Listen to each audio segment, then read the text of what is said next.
Hi, Arrow. Hey, what's going on, Charlie? Not much.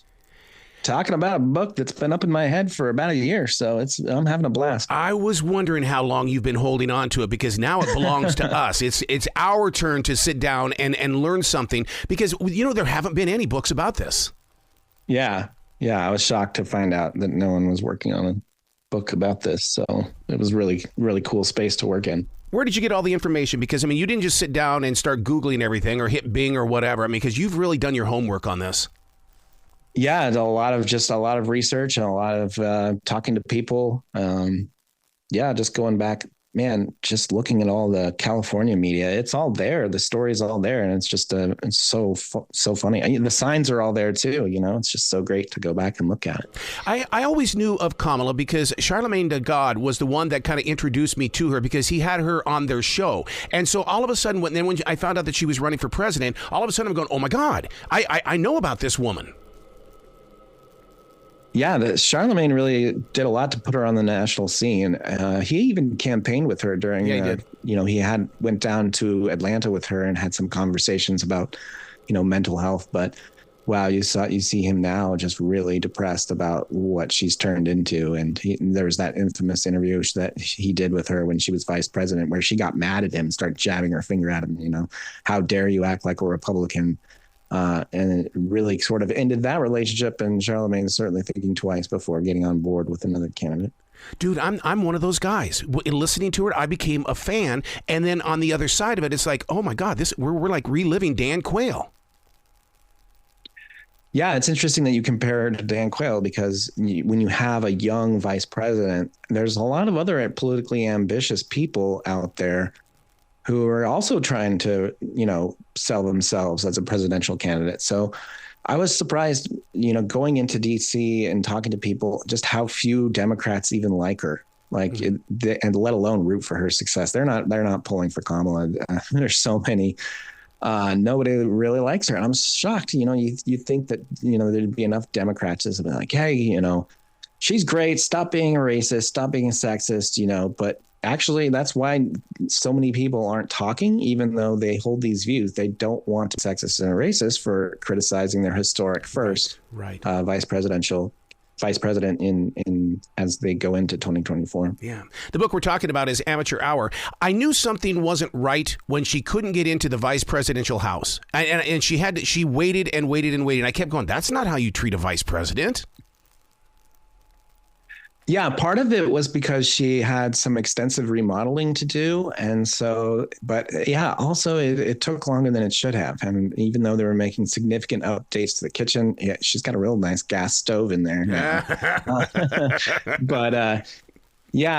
It took longer than it should have. And after reports started trickling out, like, why is she still living out of a suitcase out of Blair House? And then they finally wrapped up the remodeling job.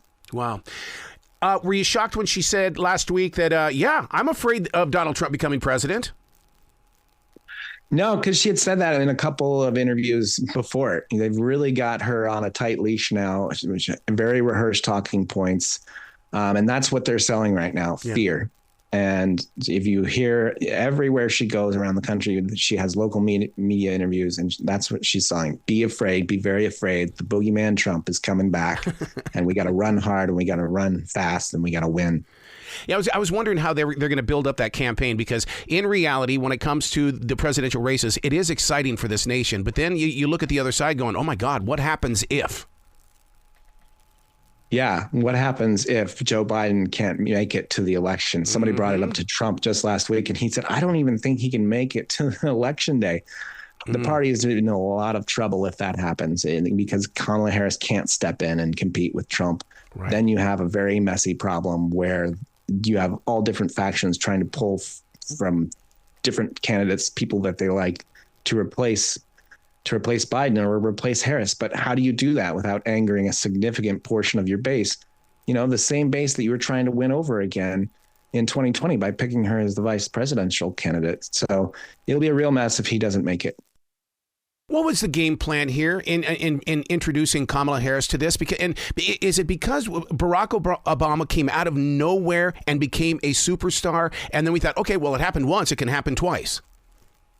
Yeah, a huge part. You cannot explain Kamala Harris without taking a look at Obama at the same time. But as she was rising in the state of California, people were already referring to her as the female Obama or the next Obama.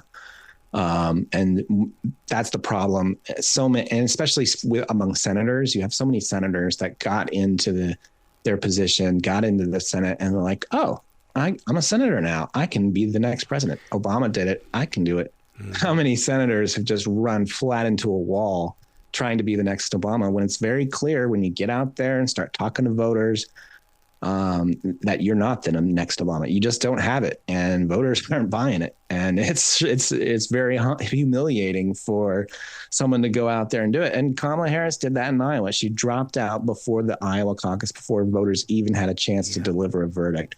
Yeah. So it was very humbling for her to sort of experience that. Well, that last election was kind of weird anyway during the primaries, because all of a sudden, here comes Biden and he wins the South, and it's like, what the hell just happened here? Wait. We didn't hear anything from him for a long time, and all of a sudden he wins the South and then goes on and wins the presidency. And it was like, I don't know what happened here, because it happened too quickly.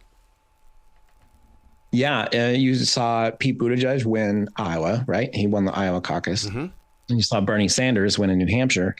And that's when everybody got real scared, because it looked like Bernie might actually win. Yep. And that's when you had all the prominent donors. You had Obama calling all the candidates individual. It's time after, right before South Carolina, or after South Carolina, they were like, okay, it's time to leave. You have to drop out. You have to endorse Biden. He's our choice. It's amazing to see how the Democratic Party works, how powerful the donors are and the senior people in the party. If I'm a Democrat voter, I would be shocked to even participate in this, because it's not up to you. It's up to them. Yeah. What did you learn from doing this? I mean, like you said, you've been holding on to this for a year now, and with all the research that you've got, were you shocked by anything? Yeah, certainly. So I was working as a reporter during that campaign, but I was focused more on Pete Buttigieg. So just going back and reliving those campaign moments, realizing how bad her campaign was, and how many mistakes she made, how many word salads there were there. So many attempted reboots of her campaign that failed miserably. She was just totally failing in front of voters, and people just really had a hard time taking her seriously. So yeah, the signs were all there, and you go even further back. What was her time like as Attorney General, as the District Attorney of San Francisco? All the signs were there, all the same problems. Any sort of scandals she tried to sweep under the rug, as she was just sort of pushing up, escalating her political career, her political ambition. Was very much there, and she certainly had to convince the donors and the money people and the senior people in the party that she deserved her place on that stage. Wow. Dude, I can't thank you enough for this book, because like I said before, nobody has written a book like this yet, and I love it because I can take my time to read it and digest it, and I'm just very proud of you for hanging in there. Thanks. Yeah, I'd encourage your listeners to get it. It's a pretty easy read, and so many people know there's something wrong with Kamala Harris, but they don't really know why. And this really tells you why, and it'll help you have some really intelligent conversations going forward. We're going to be having these conversations in the next couple of years, even now as we head into the 2024 election. So I'm really excited for everybody to read it and learn a lot about her. Man, you be brilliant today, okay? All right. You too, bud.